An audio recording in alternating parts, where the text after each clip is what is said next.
you just give me your name, a little bit about something that you like to do? It can be football, it doesn't have to be, it's just like a quick intro. Yeah, my name's Jay. My pronouns are he and they. I do like football. I also really like running and drawing and learning about birds. That's my current interest, is learning about birds and flowers. Um, yeah, I like everything really. I like work. I like life.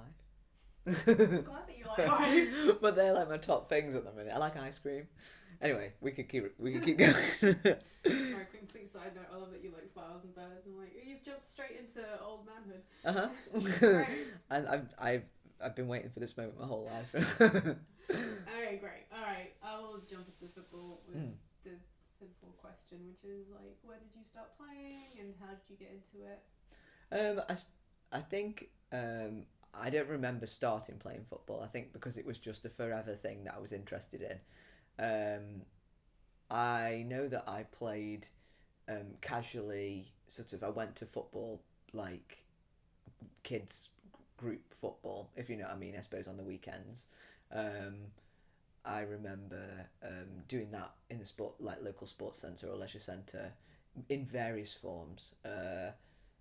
When I was a kid, I know I played at school a little bit in primary school. I also played on the playground. Just sort of with the boys. I also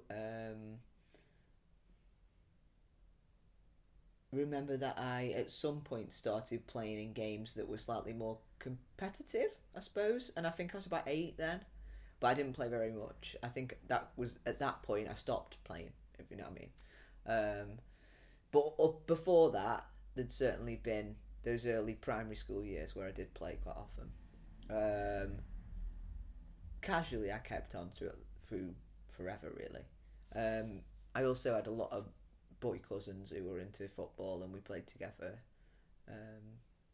So yeah, always really. Yeah, just the beginning bit of that. Cool. Yeah, you're good. Yeah. I was like, just in case you were gonna. So okay, just want to clarify then. So you played informally in like primary school, and then you didn't go into playing in like a school or like a team when you were a teenager or something. No. I by that time I'd already felt too uncomfortable. I think there was no girls teams. I was playing with the boys on a. Oh, I remember going to like lads and dads as well.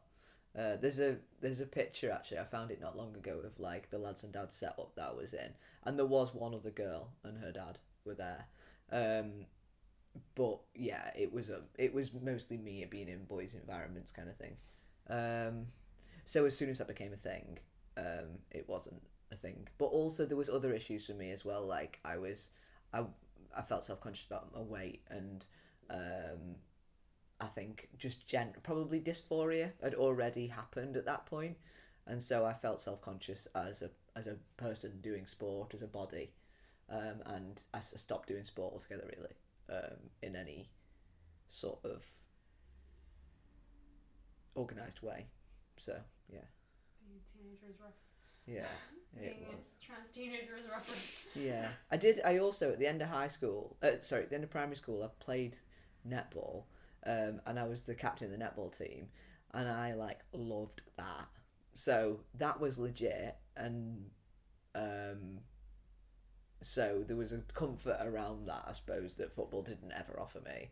Um, and I remember like dad encouraging that in me as well. There was a sense that this was the right thing for my gender.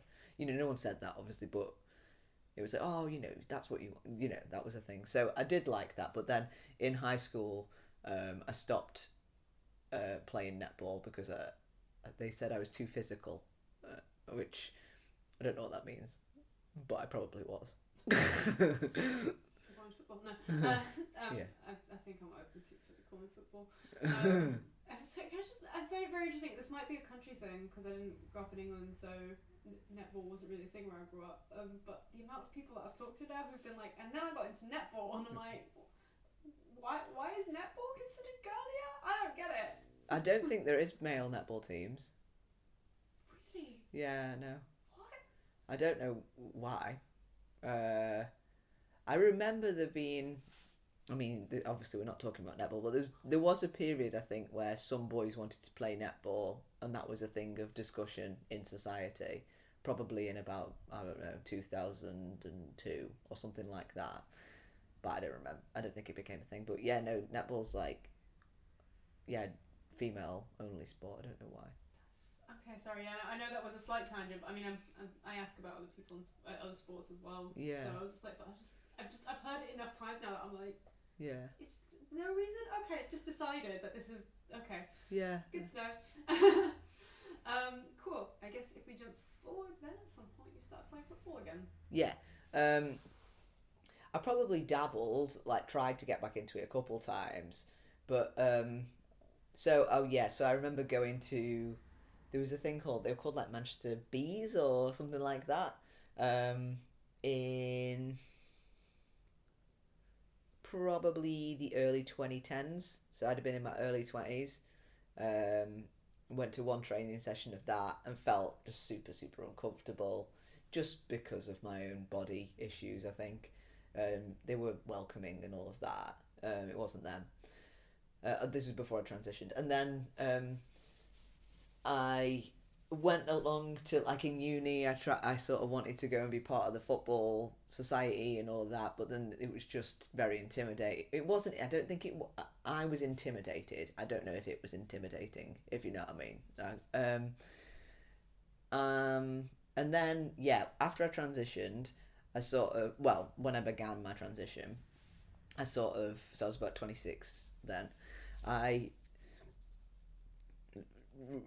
sort of felt like that I want to do this. I'm going to do that thing because I love football. I've always loved it, and I want to get it back into it, kind of thing. So I joined this thing. It was called like Man versus Fat, and it was like a weight loss league. It's like a national. It's not a national league, but a national project kind of thing to get people into that.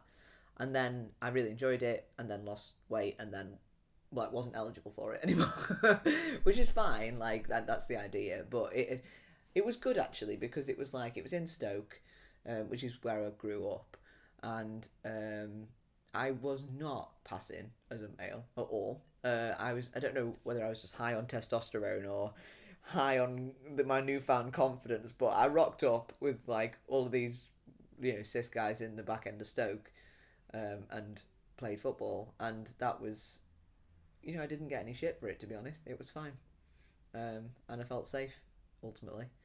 And then that continued, and in the pandemic, it was just before the pandemic actually, so it'll have been 2019. I decided that I was going to go and join. They are called Mersey Marauders. They're a game by men's team in Liverpool. Went along to a few sessions of that. Had a good time. I was living in Chester at the time. So it must have been 2020, because I was living in Chester because it was the pandemic, because I was living with my sister. And yeah, things had just opened up again, and I started going along, and yeah, that was great. I felt confident. And then when I moved to Manchester, played for a team called Manchester Village, which was okay. They're a men's team.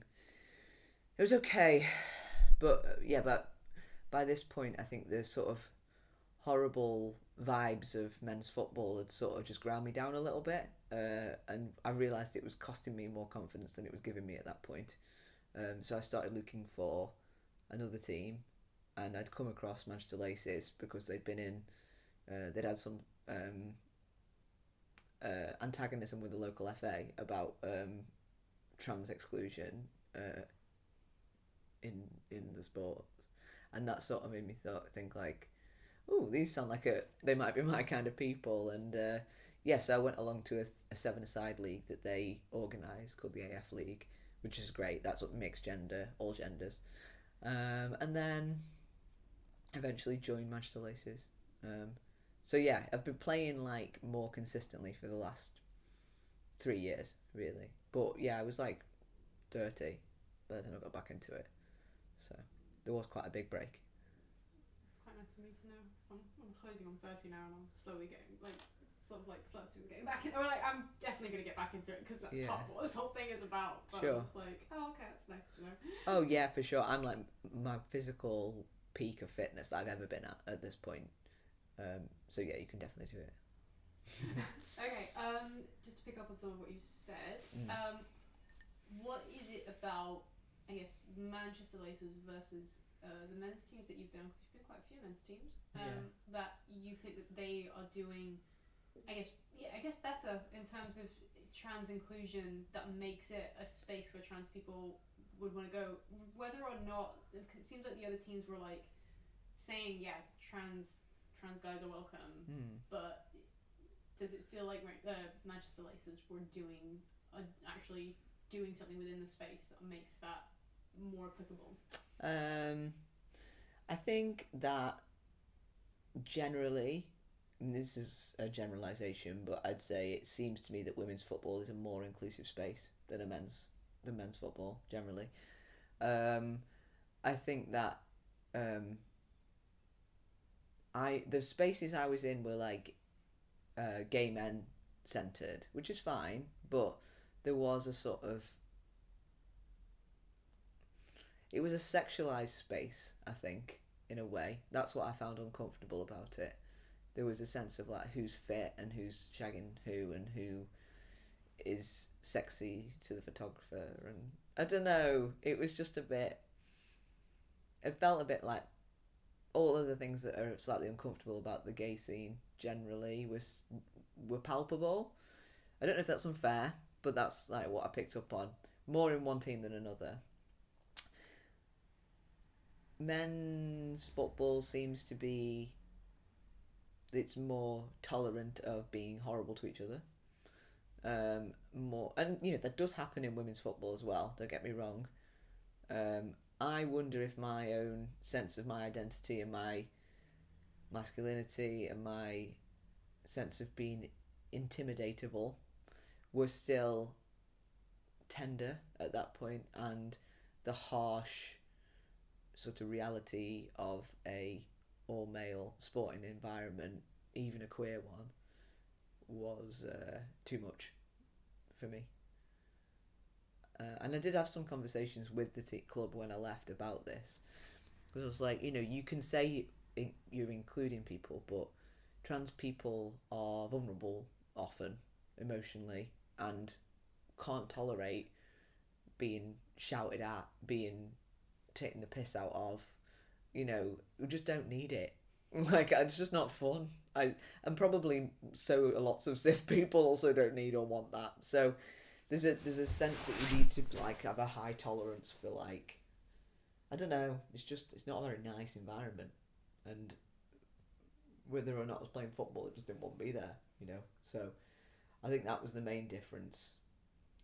Manchester Lacers are far more outspoken about their inclusive ethos. I mean, don't get me wrong, it's not a utopia.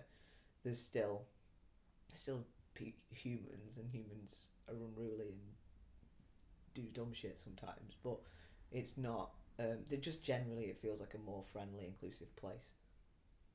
And it's also, it's very okay to be trans there, and it's not okay to be trans in other places, but it's just not a thing that they are outspoken on being inclusive about in the same way. That's right. A lot of things play into that, I think, into the answer to that question, if you know what I mean. Yeah, no, absolutely. I mean, I threw it out as well as like quite a broad, a lot of what I say is quite like, I'm gonna throw you something that is quite broad, and you can interpret it how you want. That's okay. Because I think a couple of people had to be like, it's okay. I promise that I'm not asking you to solve the problem of like. Yeah, no. I think I'm conscious not to, like. I know that my own vulnerabilities and insecurities obviously come with me to all of these things, and I'm conscious not to blame any particular person or club for where they've got the better of me, but there is a part that to play, and there's something for those clubs to recognise that if they want to include trans people, then this is part of the deal in a way. we are often hurt and marginalised and vulnerable and don't have bags and bags and bags of emotional resilience sometimes, you know.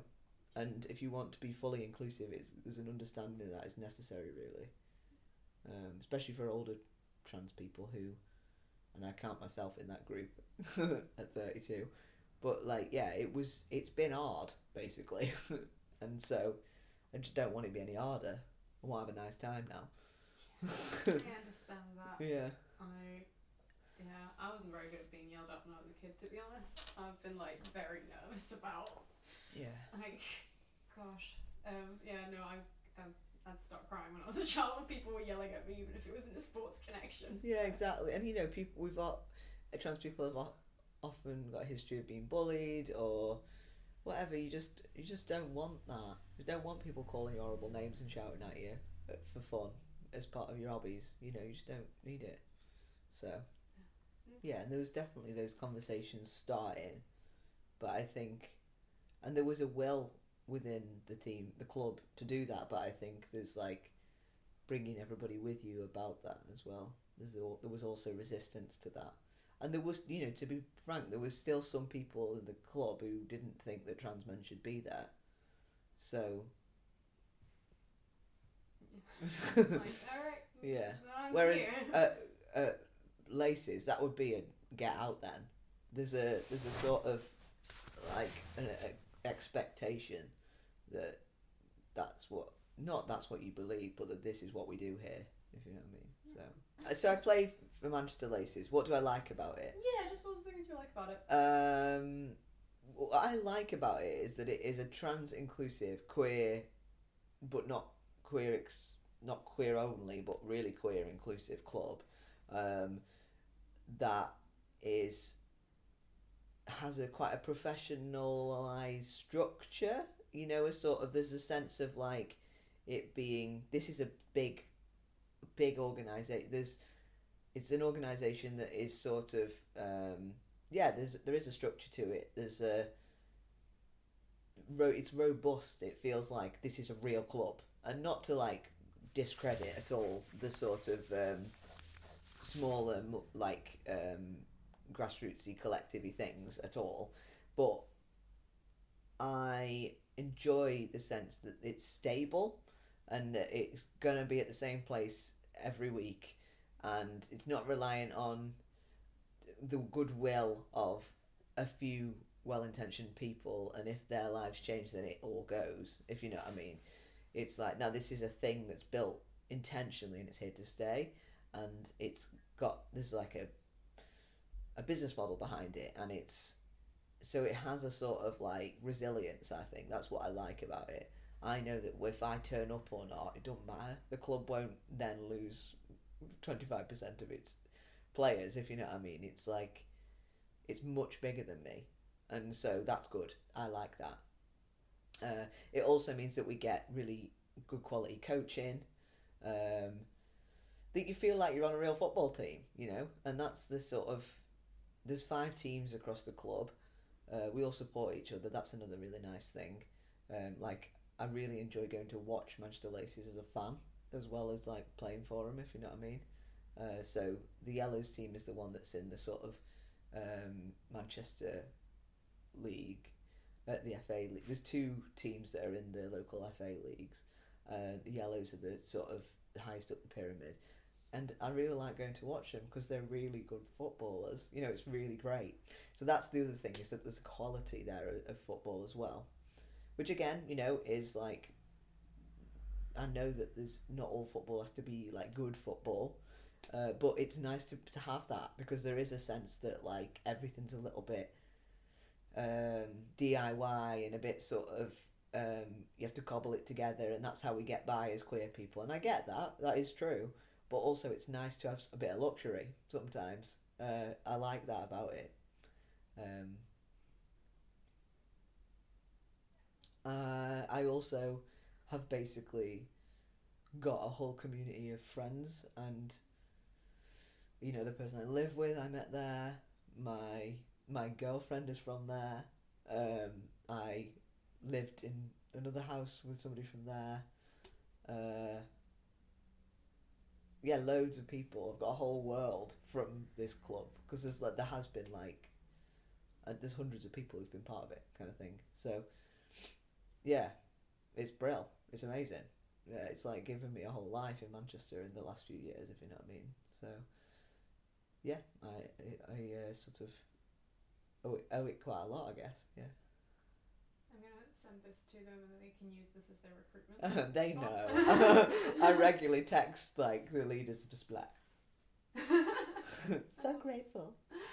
I'm glad that this space exists. I had a really, really nice conversation with some of the people who were, I guess they were coaching the space that I was in and stuff, so I got to get a little bit of background. The other great thing about it as well is, as much as what I've said about there being the high quality football, there's also, it is for complete beginners as well. So those 5 teams go across the whole spectrum of that, and that's like, I think that's super important. It never loses, one end doesn't ever lose the other, if you know what I mean. Yeah, there's internal politics about hierarchy and connection and all of this, as there would be with any community of people with hundreds of people in, but like it does both intentionally and well. So I think that's really like unique as well.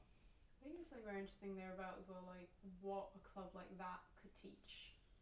Sorry, the FA, but could teach other clubs, could teach other football spaces, because I feel like a lot of the conversation that we'll briefly acknowledge, but we won't go into it, a lot of what some people are saying relates to like, well, what do trans people have to do in order to deserve being in our spaces, when actually it's like, actually maybe the spaces that are being built with us in mind or by us are better spaces, and maybe you should be asking what you can do to be in these spaces. That reminds me of a thing I saw, and it was like, don't ask, would I date a trans person? Ask, would a trans person date me?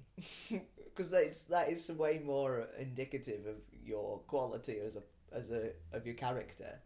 Yeah. Absolutely. I think it relates to football as well, because everything that you're saying about this space, it's like it benefits you obviously, but it benefits everybody else. Yeah, it does. In that space as well. I mean, is anybody enjoying being yelled at every week and taking the piss out of? And is that not just a reaction to a hostile environment? Does that work for people? I don't know. But you're right. Let's not over-labour the really obvious point. I know. I mean, it's all good. I find it interesting as well to talk about the difference between predominantly cis men spaces, whether or not they're trans inclusive in their policies, or trying to be, and spaces, because I think does Manchester Lasers, does it start itself as a mixed gender? There's a bit of debate about this. So the teams that play in the local FA league, they're women's leagues, and we had a big hoo-ha at the end of last year because the FA policy is about ID and hormones, and my ID was female and my hormones were in the male range, so sort of equally ineligible for men's and women's, if you know what I mean. So we tried to sort of iron out some of these, and the local FA were not having it really. I don't really want to like go too deeply into all of this, but it was hostile and unpleasant. So the 2 teams at the top of the sort of hierarchy of like ability within Laces play within the local FA women's leagues. The others play within the local FA flexi leagues that were set up in response, to be fair to the FA, in response to this question of trans inclusion that Laces raised. So they set up like what they called a flexi league, which is a 9-a-side sort of more inclusive space that doesn't adhere to the sort of professionalised sort of policy around 11-a-side FA football. It doesn't work for everyone just yet, and I'm working with a bunch of friends who I've met through the sort of local inclusive football community to try and set up a local 11-a-side all gender league. So that's in the planning, And there's a few others who've got similar ideas.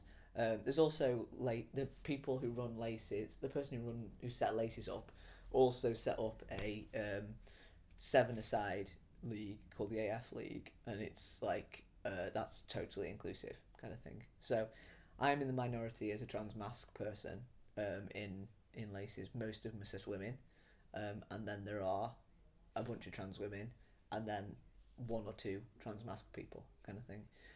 But I think there was a debate for me as well about like, is it important for me to press this point about my right to be included when we're still not clear on whether trans women can be included? And I would very much more say it's important that we establish trans women's inclusion in women's league than that we sort of poke holes in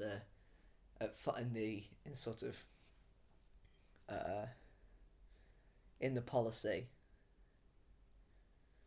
So that was a debate, and I'm still unclear on where I stand on that, really, because I think my hunch is that it's less important for me to play than it is to say that trans women need to be, because of where we are. Because I think that's, yeah, okay, it's important in the universal sense, it's important that we all play, but in a practical sense of where we are in society, I think the question that comes first is, can we make FA leagues more inclusive, like women of trans women, men of trans men? You know what I mean? I think that's where I stand on it. But anyway, so basically I don't get to play competitive football in Manchester because I'm trans, is how that is worked out. But I do play friendlies, and I do play in the seven-a-side league, and I feel okay about that. But yeah, there's still that sense of like, I'm in the blue squad and I can't play with them competitively because of the local FA rules, sort of thing, and their stance on it. Oh, sorry, I didn't want to. Yeah, it's okay. There's a trans woman on the blue squad as well, right? Yeah. Okay, cool. Yeah, so I think I talked to her dad yesterday. The only reason I'm asking because he sort of was like, oh, she's over in the back, and I was like, there's 3 people in black. I think I know you. You pointed out, and then later on he was like, yeah, the FA don't let us play, and I was like, okay, I think it might have been. I think you might be talking about your daughter and like being quite bitter about that fact. That was the only reason I was asking. Yeah, no, there is. It's a whole thing, and it's pretty recent as well. So it's like people have been hurt recently by it all. Currently, I think what they said to me yesterday was like women non-binary, which I've heard of. I think that's how a lot of these teams are styling themselves. But I think there's also just like in a generalism, it's a bit of what you were saying before as well, like that a lot of these like more inclusive spaces seem to be growing quite naturally out of women's football spaces. First, in terms of like gay women coming out, because like if one contrasts in like say the major leagues, there's a fair few out gay women, and there's like 0 out gay men. Yeah. But then also now as well, like it seems like there's a few non-binary people that have come out in the women's leagues. There's at least one trans guy who's come out, and that seems to also be happening here at like the lower levels. It's interesting that seems to be happening in these spaces that are also. Again, I know that there are exceptions and stuff, but that are also, as far as I can tell here in the lower levels, inclusive of trans women, while the FA is at the same time being like, oh no, women's spaces, and women's spaces are being like, actually we love trans people. Yeah. I don't know. It is a bit of generalising what I just did there, but it seems like there is slightly more space to encompass trans people. I think, yeah, I mean, it would just be conjecture about like my own intellectual reading of all of this, rather than actually having a knowledge about why that is. But it does seem to be the case that like, yeah, women and non-binary people are often put together, and that somehow being non-binary is closer to being a woman than it is to being a man. In general, I think, in terms of the way that seems to be not just football, which is obviously BS. but like seems to be how it plays out. Possibly, I guess, because of the power relations in those spaces, and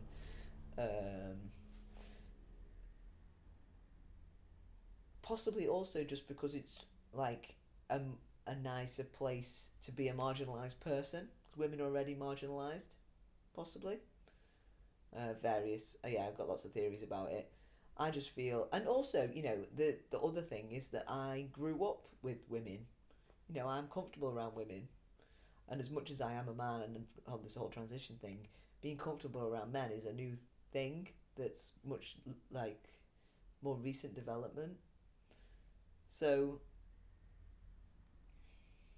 I think in myself I had I still do sometimes have a whole question of like, is this my space to be a man in, if you know what I mean? But then I sort of say, well, I am a man, but not in the political sense, if you know what I mean. It's like,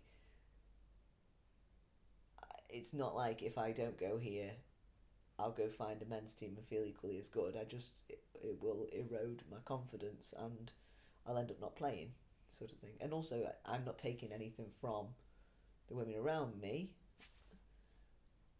but I have, like when I hurt people, because you hurt people when you play sport with them accidentally, you knock them over or whatever, it comes up every time, a guilt about like lots of things, I think, about the idea that like I'm a man and I shouldn't be like in these women's spaces being dangerous, to all that shit, all that sort of stuff about physical differences or whatever, which is brazenly untrue because I've played against teams before where 17-year-old girls have pushed me on the floor, like, so it's not factually accurate at all, but it's in there, you know. And to be honest, I think there's also something for me about like internalized sort of historical shame about being too masculine in girls' spaces, you know. I think that is part of it as well, that it invokes some of that shame of being a mask girl as a kid, and that being like seen as like too boisterous or too much, if you know what I mean. So yeah, it can still be tapped into, but quite easily. Like only a couple of weeks ago, like even when you just get an Aggie team who are whiny because, you know, oh, ref, you know, that, which goes on all the time, that when that happens, I'm like, oh shit, you know, I feel fear that I've hurt somebody or that I'm too aggressive or too much or too violent, and that shouldn't be there, if you know what I mean. And you know, when I talk to my female football women friends about this, they're all like, oh, fuck off, you know, like, you're not that tough. And it does rest on this whole sort of women as weak, men as strong thing, which I know is bullshit and don't buy into, but yeah, it's all in there, if you know what I mean. So I was kind of feeling that way yesterday, and I'm not even on hormones, I'm not on anything, but I was like, oh, I should probably like dial down how I'm being too intense, I'm getting too into it, I mean, I don't know, like, I'm yelling a bit of profanity when I don't have any spurs on my shoes. I don't have any shoes like that because I haven't played football in a while, so I just had running shoes and I fell over on the AstroTurf. I'd yell fuck every single time. yeah. I was like, oh, okay, it's like, actually, no, nobody, like, you're not even the best, you're not, by far, you're not even the best player on this pitch. It's weird. There's so much that goes on in it about, like, I guess I do most of that to myself, if you know what I mean, and it is about historical being a pain that happened historically, if you know what I mean, but I can't not bring it with me, I suppose. And I suppose any person who's socialised female who had that sort of had this sort of more, well, I don't know if they were socialised female in an environment where women were supposed to be meek, like, you get a bit of that for any excess of self, isn't it? Anything that looks like strength, sort of thing, potentially. Yeah, the dialect down thing it's very real. Yeah. I grew up with 3 brothers, so I'm like, oh yeah, I can document the like difference of like monitoring behaviour and stuff like that. And, exactly that. Just that's not even a question. I'm just agreeing with you on that one. Yeah, complete different type of question, because I keep I'm going to ask this near the beginning and I keep forgetting to ask it until like halfway through.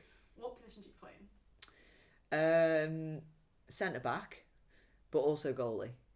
And that's an interesting one as well, because the first time I rocked up to the seven-a-side thing, I instantly had that feeling that we were just talking about, that I'm too big and scary for this space. So I put myself in goal so I couldn't hurt anyone. And actually quite liked it. But so that's how that happened. But I like to play centre back, is ideally, yeah. I was put in striker yesterday because there was barely anybody in striker and everybody gone to defense. I was like, okay, fine, I'll try the striker. But I get really nervous when the ball's down the other end. Yeah. Like, I guess I'm just not gonna run like from one end of the pitch to the other because I will get tired and very quickly. You have to like wait for it. I'm not disciplined enough to. That's why I like to be at the back. It's sort of the same as standing in the corner of the room and you can see the whole room. It's the same. I think really, you know where the ball is, you know where everyone is if you're at the back. Whereas if you're at front, you're like, I've got to be going that way, but looking that way, yeah, too much to do. Happening there. I did not enjoy it, but I was like, okay, this is why I used to play defense, Yeah. and also now the pressure is on. Yeah, exactly that. Yeah, too much stress. I think I agree. Cool. Let's say things were gonna just get better, moving forwards and forwards. Say 50 years or so. I'm being really utopian about the 50 years here, but I like it. I like it as a number. Yeah. What do you think might be? There's kind of two questions. A would be, what kind of team would you, if you were this age in like 50 years or whatever, hypothetically want to play on? Just ideally, if one assumed that it was all great and all the stuff had been sorted out. And B, what kind of a lineup of like teams and leagues do you think would be good? Would it be like an all mixed everywhere kind of thing, or lots and lots of different kinds of leagues divided by gender or by like trans, gay, etc.? Yeah, very vague. In my utopia, there is no gender in sport. It is all sport is mixed, all gender sport, and we reimagine what being competitive is, so that it doesn't mean being physically dominant as the most important metric in that. I think factoring in inclusion as a metric, so that, because I've seen this happen, I've played in casual games, nine-a-side, where they were competitive, they were challenging, but people self-regulated, so they didn't hurt each other. Like it doesn't. I mean, and I don't mean you don't ever knock into each other or bruise each other. I mean you don't abuse each other, basically. And to be honest, like, I think all sport could benefit from that, because like it's cheating. No, but it's never part of the rules, is it? To use hurting another player to your advantage. So actually, just valuing that more, and valuing inclusion more and safety, and it not being a place where already powerful people can dominate. Like, I don't think that's that much of a shift to ask people to self-regulate. People shouldn't be hurting other people intentionally anyway. People should be being self-aware in sport. It's not a free-for-all. We play by rules. It's not like MMA or what. I mean, I don't know. I'm talking shit about MMA. Like, what I'm saying is it's not a million miles away from where we already are to expect people to self-regulate physically so as to not hurt each other. So I think if we cared about that a bit more, then all sport could be all gender. So I think that would be the utopia. And nobody would have to worry about like not being included or whatever. And maybe it would mean that at the top end of the sport there were more cis men, whatever. I don't know how that would plan out. But actually I think if that was part of the way we were taught sport, to be respectful, more so, and to see everybody as an equal competitor, it wouldn't be like how it is. Doesn't have to be. Doesn't have to be like that. So, and if all genders had equal access, then, because all of the imagined divisions that we have are completely compounded by, like you said, an accessibility thing. So, we have a trans woman who plays on our team who could clearly play at a much, much higher level.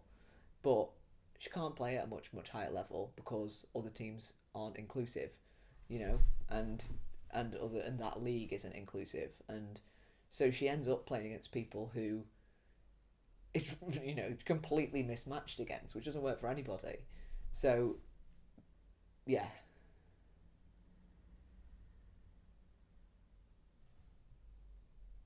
There's just so many variables that could be. That would be my utopia anyway. That sounds amazing. Yeah, it just doesn't have to be that hard, I don't think. Just don't be a dick. Like, it is very interesting that you say that, actually, because I hadn't not thought about it. Like, obviously there are rules in all sports, but like, yeah, obviously there are rules in sports, because otherwise the winner of football would be the one who could kick most people over the shins. Exactly. We already do self-regulation. If you know, and if you feel that it is your right to be able to run the risk too high of hurting people as part of your sport, are you playing it, or are you cheating? Because like, you're not. It's outside of the rules to intentionally hurt each other. Maybe you're actually not that good at the sport. Well, exactly. Yeah. I don't think it has to be as hard as we're making it. It's done really well. I think with football, especially as the sport I sort of know a bit more about than other kinds of sports, but obviously there's a lot of different kinds of ways that different sports are regulated, but I think, or not regulated, but like are played. Sorry, that's what I was looking for. But like, I think the interesting thing about football specifically as well is that there's a lot of different things that go into what make a player good, and specifically make a player good in tandem with the rest of a team. Because like, you don't, like, one team could have like a mix up of players who are good at one thing or another thing, and a different team could have a different set of players who are good at a bunch of different things. And then also depends on how well those players play together as well. I think it's interesting that, again, just shit that exists, but like, that there's so much focus on like being stronger, when actually football has so many other things that make a team good. Yeah, it's not about, like, strength is not a big part of every position on a football field at all. And I think, like, you know, we imagine that cis male bodies have and testosterone has a competitive advantage or whatever, but like, that, it just clear across the whole of everybody playing football in the UK, it is not the case that the top 50% of them in ability are male and the bottom 50% are female, because that is how it would pan out if it was that much of a variable. You know, it just wouldn't be like that. Maybe the England squad would be, you know, or the very top, maybe the top 11 players in the country would be cis men because of all of the combination of those variables, whatever. But for the vast majority of people playing together, you would be able to play in mixed gender, all gender spaces. And if you did it by ability, that's how it would go. There's two things. One, which is like, also the acknowledgement that women's football, as we've already talked about, women's football has not received this. I mean, quite apart from the fact that women's football was not allowed by the FA until like the 70s, which is not that long compared to how long like professional men's football has been given support. Quite apart from that, like, women's professional football still is not given the same amount of funding, the same amount of support. That means that like even just the idea of not being able to access a girls' team when you're like this tall, there's obviously going to be a massive difference in how good you possibly could be. So even just saying all of what I'm saying is that, like, I don't think we really can measure who's best. No, exactly that. It's like any sort of whatever you are, whatever skills you have, or whatever life you live in, there's a structural like system that like supports and enables that. It's not purely about individual sort of success. Of course, we all know that. So, well, yeah, but yeah. Sorry, I interrupted. No, it's fine. It's just, yeah, it's true. Like, it's basically impossible to have the fairness that people allude to when they're talking about excluding trans players. That fairness does not exist with or without trans people, because there's so many variables that we're not accounting for, or that we're allowing to go off ahead unchecked anyway, that are unfair, kind of thing. So, trans people are not the problem here. In many ways, I almost think like we could be one part of a solution, or at least moving towards a better structure, because I think a lot of what seems to be a problem is that the FA and lots of large institutions and people who talk about how football is their sport or whatever the hell it is, seem to want it to be stagnant. And it's like, actually no part of society can be stagnant. It continuously fluid, it continuously interacts with how people change and how language changes, and how we see other people. Otherwise, women would not be allowed to vote. Exactly. And like the whole thing with like World Athletics recently, where they did that statement about not having trans people, or that was the decision that they've made after whatever. And then in the bottom of the statement was, we don't actually have any trans athletes. So this entire thing is about cis fear responding to cis fear.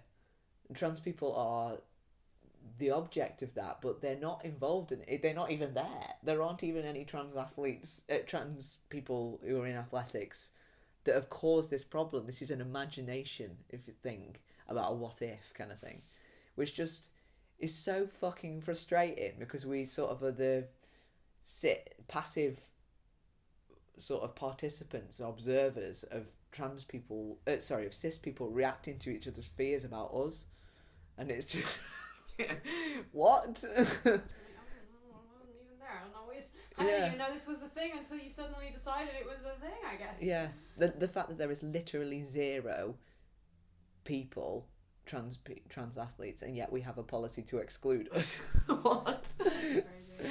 Yeah. I guess that's a neat segue into a question that I have, which is like, if we were to actually want to ask trans people, which we want to do because we are the trans people, what is it that we want in terms of access? What would that look like, do you think? It sounds really simple, but just being able to play and not worry about it,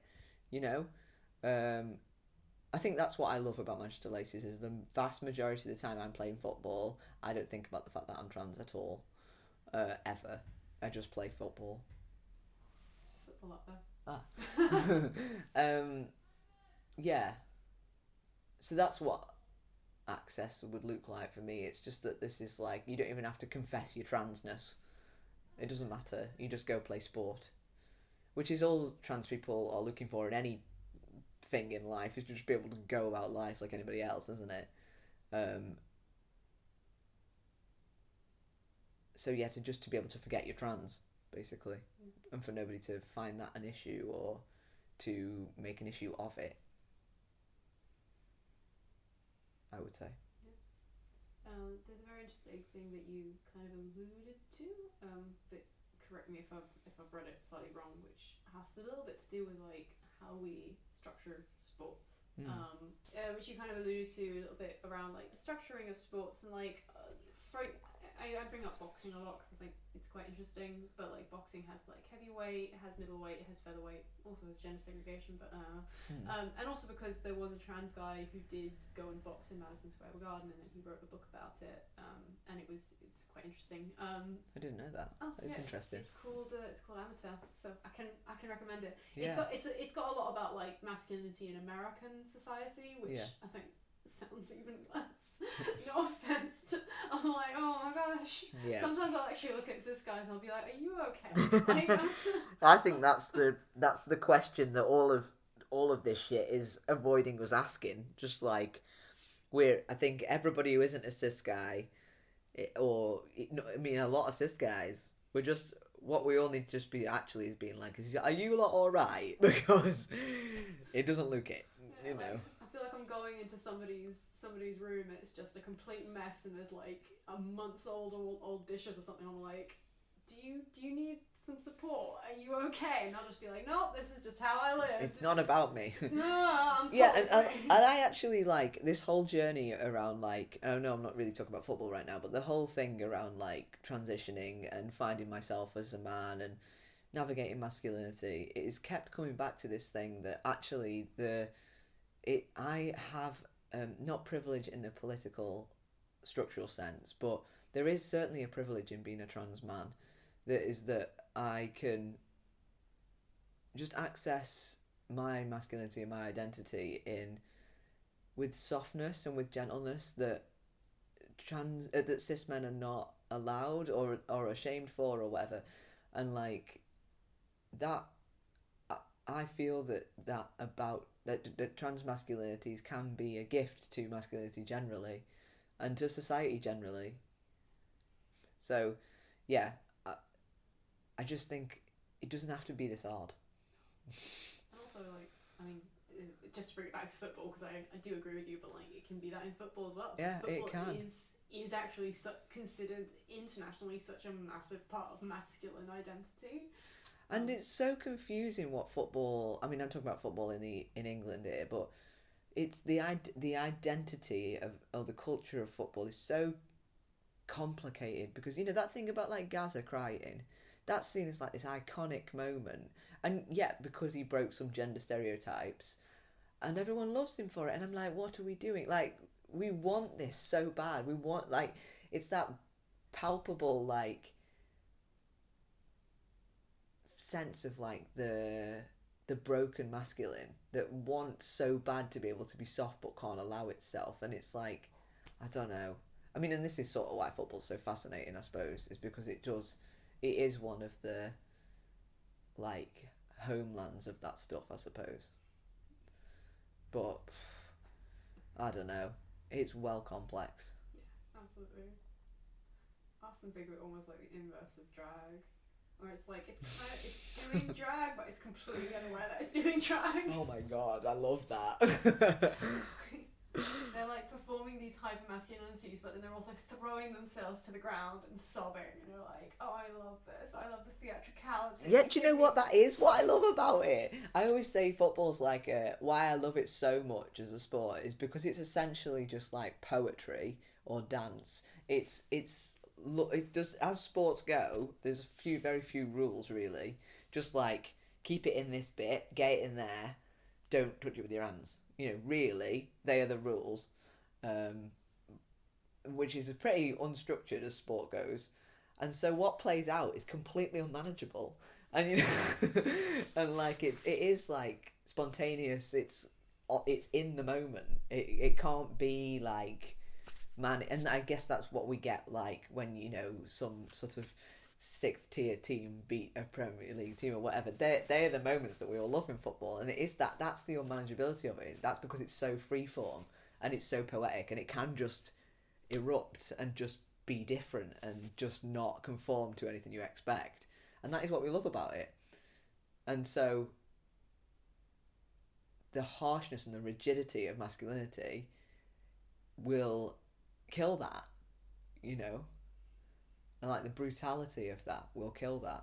And when the best football is fluid and fluent and like dancing, so yeah, this is why I love it, No, absolutely. So yeah. I'm so into it, and it's interesting because in that sense, it's almost like, okay, well, it gives, and it's ideal. If we're talking about it as like an idealized thing, like it gives women a space where they can be tough, where they can be really competent, where they can do lots of really interesting things, and then it seems like through that also gives a lot of like gay women and also gender non-conforming people and also trans men the ability to like find a certain space where they can be those things as well, up to a certain point, and with exceptions and all that acknowledgement. I do think though that something about, for a trans person, the ability to have free unself-conscious movement of your body, which like you don't just walk on a football pitch and have that, obviously, but when you get to a point where you're playing regularly, and this is not unique to football but sports, I think this is why it's so important for trans people to be included in sports, is that sports is this place of where your body is so much the thing that you almost transcend it. It's like you're moving your body It's no longer an object, it's a subject, it's a thing, it's the instrument. And it's like, that has been so healing for me, to not just think like, what do people think about the way my body looks, but to just bypass that process and just be at one with it, doing the thing. That's so important and so healing. And like, to have ease with which you just knock into other bodies and touch each other and be a body amongst other bodies. There's, when you know, the saddest thing about where we're at, for me, about, with trans people, not the saddest, but a sort of a symbol of the sadness of where we're at, is the amount of trans people totally socially isolated, not talking, not leaving the house, communicating with other humans via the internet only.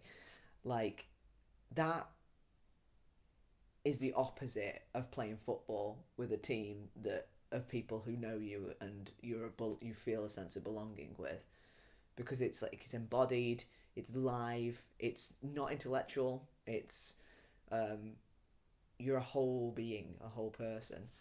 And like, it's the antithesis of that social isolation and dissociation from the body that society has, you know, created this environment where like trans people feel that's necessary for their own safety at this point. And like, that happened, I mean, I'm sure people may or may not know this, I like come across this at work all the time. The amount of trans people who don't leave the house is unbelievable. There's a whole other group of people who nobody knows exists. And to be so disembodied, sport is the antithesis of that, I would say. So it's so powerful, and it's so sad that it's gate kept, if you know what I mean. So yeah, anyway, don't know how I got to that. No, that was a really, really great monologue. Yeah, that's right. Good to listen. So no, it was really, really well phrased. I know it probably doesn't seem like that in the moment, but no, it was very beautifully phrased. Thank you. And very much like I think at the core of projects like these. That is what it has been. That's why I'm passionate about this, is because it has changed me fundamentally to do that. It has healed me. It's therapeutic. So, yeah. I'm gonna, because I'm aware that we've got like 9 minutes left, so I'm gonna ask like 2 things really quickly. Okay. One is just if you could give me an anecdote about something that was just like fun, or it was a learning experience, or something that happened that you just are like, oh yeah, I want to talk about that. In football? In football. Oh God, where do I start? It literally happens like all the time. Every time I'm in football, you know. I suppose one of my nice things is, so I was captain of a little 7-a-side team called Goals Allowed, and we won a competition that was organised by another team locally called Rain on Me. You might have come across somebody, maybe, doesn't matter. They're a grassroots team in Manchester, but they're quite proactive and inclusive and on all this stuff. They organised a little competition and invited teams sort of from across the UK to participate. And it was such a great day. It was sunny. It was really well organised. Everybody was lovely, and we won. And it was just, we also, I don't know how we won, because some of the teams were really good, but it just worked for us, and it was a great day. And that was probably my favourite day of all of this whole journey. It was so nice. It was a really beautiful day. That's good. Yeah, it was so good. It was everything at its best. It was people, inclusion, it was grassroots, DIY, friendly, accessible, considerate, and also well organised and structured and not chaotic, which is what I love, because so many queer things are chaotic, and I just really need stability. We love them, but we understand that it's hard to work without a lot of without a lot of support and funding. That is why. Doing your best. But also, I just love to know what's going to happen, and then it happen. I'm very big on that. Cool. I'll end it on just. Is there anything that you really wish that you got the chance to say that we didn't manage to get into, and or do you have any closing thoughts? No, I think especially in that last bit, that is the thing that I want to say. Yeah, it makes me emotional thinking about it, you know. I'm really extraordinarily grateful for Manchester Laces. It has changed my life. Football is like the most, like, I've always said football's my safe space, and I don't know why, because it oughtn't to be, you know. It's like one of the most horrible spaces ever in some ways, but it isn't. It's just this place where, I don't know, it's just a beautiful gift, and it can bring out the best and worst of everybody, you know. I love it. So yeah, I feel quite emotional, like, after chatting about it and everything it's given me. And I tell you what else was the best moment ever: winning the bloody Euros last year. That was outrageous. And we went to quite a lot of the games. The first game against Austria was at Old Trafford. That we went to that, and loads of people from Laces went, and I went with my friends from two of them who I'd met at Mersey Marauders, who I kept in with, and 90,000 people there at Old Trafford. Didn't expect that, and you just were like, I knew that history was happening at that moment. I was like, something is happening here that's never happened before. And then obviously over the course of the competition, that became more acknowledged and more sort of known, but you could feel it. I was just like, history is happening right now, kind of thing. That was cool. And yeah, me and the two friends went that night. I was like, right, we're getting tickets for the final. So I bought them, and they were like, I think they were like £70 each at that point, but they ended up being like £2,000 each or whatever by the time. So I was like, we need to go. It's going to happen. And then we went. We were at Wembley, and like we had me and I took my shirt off, right, and I've obviously got my top surgery scars, so the other two lads had got their shirts off as well. Another guy is trans with his scars, kind of thing, and we had written "It's home" with face paint on our bellies, and then we got our photo taken, and it was in quite a few of the national newspapers. And we had our top surgery scars on, and nobody obviously knew that that's what they were looking at, but there was something really powerful about that. It was in like the Mirror and all of that shit, you know. So that was a great moment as well. So I'll show you that picture in a minute if you want to. So yeah, that was good. That was magic. That summer, yeah. Amazing. Yeah. That's so cool. I know. Also, I'm just like, trans people everywhere. Yeah, I know, and they didn't know that that's what they were looking at, but they were. So I loved it.